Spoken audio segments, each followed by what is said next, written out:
ওঠো, দাঁড়াও, হাত মুষ্টিবদ্ধ করো, সমাজ থেকে সকল বৈষম্যের কবর রচনা করবার শপথ নাও।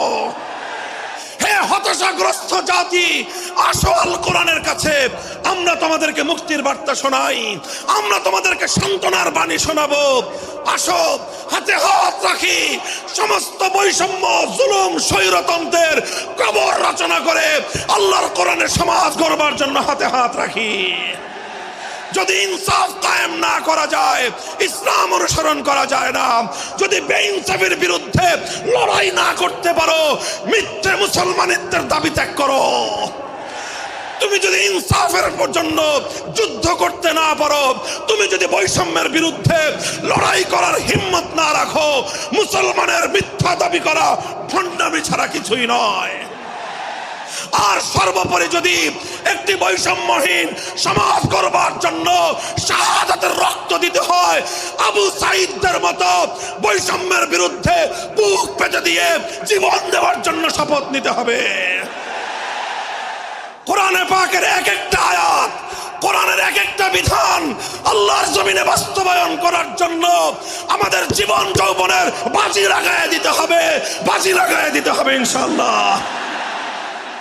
ইনসাফ কায়েম করতে গিয়ে ছুরি যদি নিজের সন্তানের হাতের উপর দিয়ে যায়, সে হাত স্তব্ধ হয়ে যাবে না, সে হাত থমকে দাঁড়াতে পারবে না।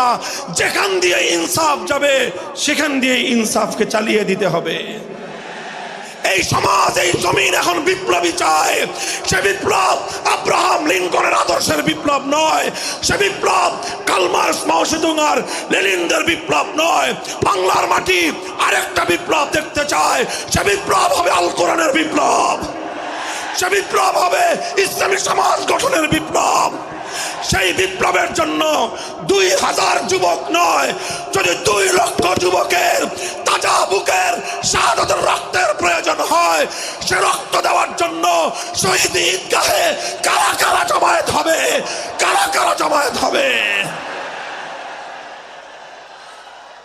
হ্যাঁ, এটা শুধু কথার কথা না, শপথ।